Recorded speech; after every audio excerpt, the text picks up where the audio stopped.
बाज, पक्षियों का राजा। बहुत ही तेज और खतरनाक शिकारी बाज ऐसे ही राजा नहीं कहलाता है, बल्कि अपने रूल्स और आदतों की वजह से भी कहलाता है, जो सबसे ज्यादा ऊंचाई पर उड़ता है। तो सच में कुछ बनना है तो बाज की आदतों को जान लो। मैं बाज की 5 बातें बताने वाला हूं जिसे सभी लोगों को सीखना चाहिए।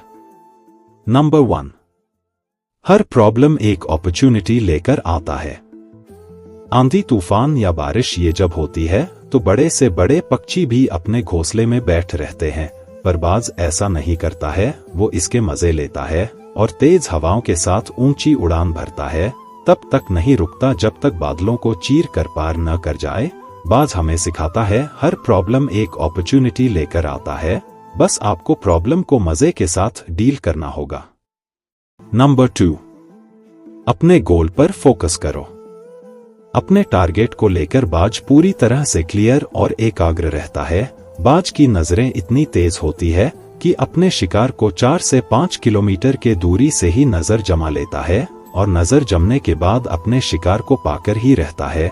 उसको बस अपना शिकार ही नजर आता है, आसपास की चीजों को बिल्कुल भी ध्यान नहीं देता है। बाज की ये आदत हमें सिखाती है कि अपने गोल पर फोकस करो। आसपास के लोग या कोई और क्या बोल रहा है उस पर बिल्कुल भी ध्यान मत दो। बाज की तरह तभी अपने लक्ष्य को हासिल कर पाओगे। नंबर 3, अपने पास्ट को वर्तमान में जगह बिल्कुल मत दो।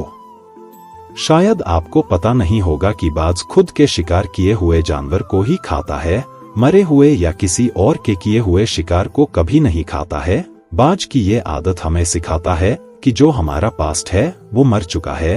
अपनी पास्ट की पुरानी यादें जो तुम्हें तंग करती है उन्हें वही रहने दो जहां उसकी जगह है, और तुम्हारे पास्ट की जगह है तुम्हारे पास्ट में, उसे वर्तमान में जगह मत दो। बिल्कुल उसी तरह जिस तरह बाज कभी भी मरे हुए पुराने मांस को नहीं खाता। नंबर 4, छोटी सोच वाले लोगों से दूर रहो। बाज की उड़ान सबसे ऊंची होती है क्योंकि वो कभी भी अपने से छोटे पक्षियों के साथ नहीं उड़ता है। बाज के अलावा कभी भी वो किसी और के साथ नहीं उड़ता है। आपने अक्सर देखा होगा कि आसमान में बाज ज्यादातर अकेला ही उड़ते हुए दिखाई देता है। बाज की ये आदत हमें सिखाता है कि कभी भी छोटी सोच वाले लोगों के साथ नहीं रहना चाहिए। नंबर 5, अपने कंफर्ट जोन से बाहर निकलो। बाज कभी भी अपने घोंसले को नरम या कंफर्ट जोन में नहीं रखता है। अगर कोई घास नरम होता है तो उसे निकाल के फेंक देता है ताकि उसके बच्चों को कंफर्ट जोन की आदत न पड़ जाए। बाज जानता है कि कंफर्ट जोन में रहकर कभी भी ग्रोथ नहीं किया जा सकता है, पर लोग ये बात समझने में पूरी लाइफ निकाल देते हैं कि कंफर्ट जोन में रहने की वजह से उनका ग्रोथ नहीं हो पा रहा है। फिर अपनी किस्मत को कोसते रहते हैं कि मेरी किस्मत ही खराब है। कंफर्ट जोन से निकलो तभी लाइफ में कुछ कर पाओगे, नहीं तो जहां हो वहीं के वहीं रह जाओगे।